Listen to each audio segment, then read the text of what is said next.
Ambition is not greed. Ambition is an eager desire to achieve, an eager desire to get ahead in life, to do more for your family, to prosper in health, wealth, and relationships. Now, desire does not always translate into ambition. Desire is what you want for yourself. A bigger house, a better car, a fatter bank account, a better life. I desire to have these things. Ambition is how you get there. Desire is sometimes healthy. Desire is sometimes unhealthy. Desire might say, I want the tallest building in town. The destructive side of desire might urge you to tear all of the other buildings down. I guess that's one way to do it. You might get away with tearing down the first one and maybe the second one. But in your desire to tear them all down, sooner or later, some guy is going to be standing out in front of his building saying, I'm on to you. Get out of here. And pretty soon you're no longer known as a builder. You're known as a destroyer. Now, the second way to have the tallest building in town is to see it, dream it, and plan it, and put your team on it, work on it. Go through all of the steps to get there. Do it right. Have the ambition to be the owner of the tallest building in town, and go through all of the right steps to get there. If you really want it, and have the skills to do it, and the patience to weather all of the storms, your ambition will lead you there. Having the ambition to do what it takes to get you where you want to go is good. Ambition is creative and constructive. Ambition is an expression. It's something inside of you want to express in a positive way. I'm sure you have dreams of accomplishing great things. Are you ambitious enough to realize these dreams? Are your dreams strong enough to pull you toward your future? Are they vivid enough to see the end result now? Are they worthy of doing until you get there? What are your reasons for creating these dreams? Reasons vary from person to person. I bet if you did a little soul searching, you could come up with a fairly strong list. The list of reasons. Why is it so important to achieve these dreams? What are you trying to express? These reasons for accomplishing great things are different for everybody. There are personal reasons, sometimes uniquely personal reasons. Some people do well for the recognition. Some people do well because of the way it makes them feel. They love the feeling of being a winner, and that is one of the best reasons. Once in a while I hear someone say, if I had $1 million, I'd never work another day in my life. Hey, that's probably why the good Lord sees to it that he doesn't get his million, because he would just quit. Family is another reason, a motivator for doing well. Some people do extremely well because of other people, and that's a powerful reason. Sometimes we will do something for someone else that we would not do for ourselves. I know a lady who was getting back on track from financial disaster. Even though she didn't have much of anything left, her primary motivator was to keep her daughter in private school, an expensive one of the best in the country. Although her goal was to financially surpass where she was before her economic fall, her main reason to work all of those extra hours was to give her little girl the best possible education. As you can well imagine, wanting to do something for someone else led her to all sorts of other accomplishments as well. How fortunate are the people who find themselves greatly affected by someone else. It's powerful. What has you getting up early, hitting it hard all day, and staying up late? What has you inspired? What are your reasons for doing well? What's at the core of your quest? What is the power behind your ambition? Self-interest, self-preservation. As human beings, we can't help but be interested in our own self-preservation. We can't help but be self-interested. It's one of the strongest urges we have.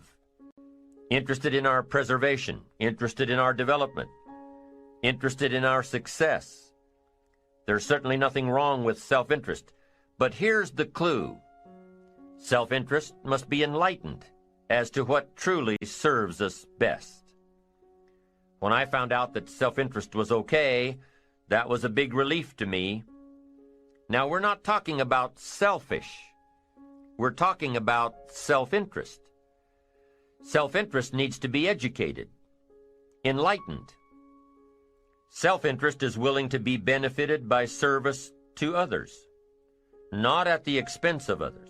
Self-interest at the expense of others starts to be greed, evil, hoping you go up as someone goes down, hoping to attain while someone else loses. I win, you lose. We call that the beginnings of evil, the dark side of our nature, wishing to benefit at the expense of others. Enlightened self-interest wishes to benefit at the service of others. A friend of mine tells this little story about a person she hears from about every 3 months or so.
This guy calls to solicit money for food baskets for homeless families.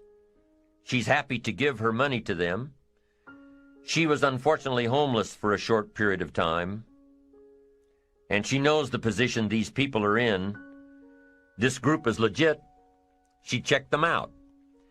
But after the second or third time this guy called, same guy, after the second or third time he called, she started talking to him about other stuff. Turns out this guy is broke, living in a hotel, looking for any construction job he can find. Any job at all. But what's unique about this guy is that he donates 2 or 3 hours a night, every night, to call people and get money to feed the homeless. Every night, from his hotel room. Now, most people would say this guy should use those hours every night to work a second job or a third job. But while he's way down on the ladder of success, he feels it's important to help those less fortunate than he is. He has a roof over his head. He makes enough to feed himself. And my friend says that every time she talks to this guy, every 2 or 3 months, he's doing better. He's digging himself out of debt. He's starting to save money. He thinks he'll be able to move into an apartment in another month or 2. Now, recently an interesting thing happened. My friend was talking with an associate of hers. She's single, lives in a big house, needs to find a handyman to help her out on a regular basis, someone who can build an addition onto her house. So my friend told her about this guy. The only reason this guy ended up being hired was that my friend's associate was touched by his dedication to service, while he, himself, was down and out. Service.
success at the service of others. Now, this guy isn't rich by any stretch, but through my friend's network, he now has constant work, doing things around several people's houses. And now he's in a place of his own. And guess what he does every night? He's still making phone calls to get money to feed the homeless. What great character this man has. Enlightened self-interest leads to wealth. Self-preservation leads to poverty. Somebody says, well, I can't be concerned about other people. I have to pay attention to myself. Well, then you'll always have to. Somebody says, I can't be concerned about other people's bills. I've got enough worries trying to pay my own. Well, then you'll have to worry about them for the rest of your life. The best way to get that monkey off your back is to turn your attention around. Once I understood some of this stuff, I'm telling you, it revolutionized my whole life. Now, self-interest is okay, yes, but here's what self-interest must be if you truly want to be happy. It must be enlightened. It says, don't keep your attention on yourself if you want your life to work out well. Turn your attention to others. In your own self-interest, be enlightened. Truly act in your own self-interest by making an investment in service to others. Next, if you wish to receive, now there's nothing wrong with wishing to receive. It's part of self-interest. But here's the enlightened part. If you wish to receive, you must give.